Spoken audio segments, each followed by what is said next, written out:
Lionel মেসির কলকাতা সফরকে ঘিরে তৈরি হওয়া বিতর্কে এবার পুলিশের তলব অরূপ বিশ্বাসকে 5ই জুন দুপুর 12টা নাগাদ বিধাননগর দক্ষিণ থানায় তলব করা হয়েছে।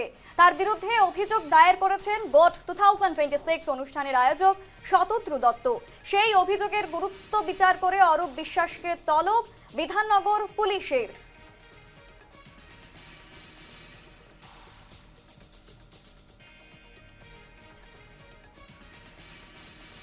জানবো এই বিষয়ে বিস্তারিত টেলিফোন লাইনে রয়েছে আমাদের প্রতিনিধি শঙ্কদীপ মুখার্জি। শঙ্কদীপ, ঠিক কি জানা যাচ্ছে?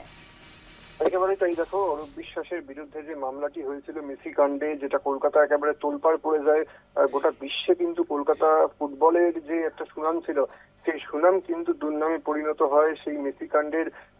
আজ কিন্তু এবারে চলে এলো একেবারে পুলিশের খাতায় শতদ্রু দত্ত, যিনি মেসি ম্যাচের আয়োজক ছিলেন, তার করা অভিযোগের ভিত্তিতে এবারে প্রাক্তন ক্রীড়ামন্ত্রী অরূপ বিশ্বাসকে তলব করলো বিধাননগর দক্ষিণ থানার পুলিশ এবং আগামী 5 তারিখ বেলা 12টার সময় তাকে হাজিরা দিতে বলা হয়েছে। এখন দেখার যে তিনি হাজিরা দেন নাকি হাজিরা এড়িয়ে যান সেটাই কিন্তু এখন দেখার। এবং সেই পরিপ্রেক্ষিতে যেটা জানা যাচ্ছে যে 100 কোটি টাকার যে মানহানির মামলা, সেই মানহানির মামলার পরিপ্রেক্ষিতে কিন্তু এবারে প্রাক্তন ক্রীড়ামন্ত্রীকে তলব করা হলো। এসা একদমই, আমাদের নজর থাকবে সেই দিকে। তোমাকে ধন্যবাদ।